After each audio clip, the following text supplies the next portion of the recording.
Hebu sasa tuangazie taarifa za biashara.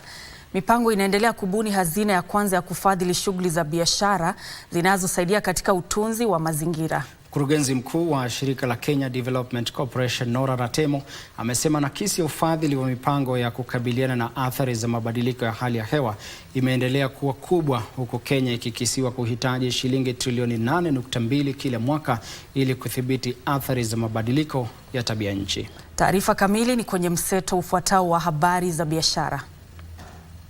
Kenya inaimarisha juhudi za kutafuta fedha za kudhibiti athari za mabadiliko ya tabia nchi, huku mashirika ya ufadhili wa maendeleo yakihimizwa kuwekeza zaidi katika biashara zisizodhuru mazingira na mikakati mingine ya kibunifu inayosaidia katika utunzi wa mazingira.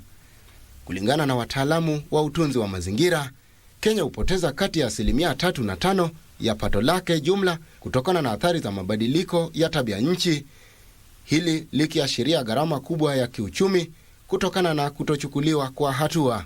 Kwa Kenya, mahitaji ya ufadhili kila mwaka yanakisiwa kuwa shilingi trilioni 8.2, ila Wizara ya Fedha kwa sasa inaweza kugharamia 13% pekee ya kima hicho.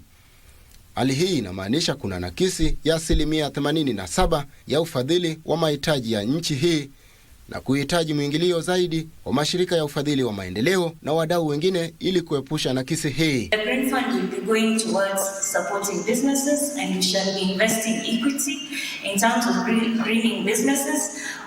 My colleague has said tuko na jukumu in terms of being responsible, and now we are going to support responsible investments. Wakati huo huo, uzalishaji na miale ya jua na upepo unazua changamoto mpya katika kutimiza mahitaji ikilinganishwa na kiwango cha umeme kinachozalishwa, hali ambayo inaathiri ubora wa umeme. Ya Kenya Power, mhandisi Joseph Siror anatoa wito wa kuongezwa kwa uwekezaji katika mifumo ya kisasa ya uzalishaji umeme ili kuongeza kiwango cha uzalishaji, hivyo kukidhi mahitaji yanayoongezeka. Because of the intermittency of variable renewable energy sources and the increased quantum in the grid, the need for this plant is imperative.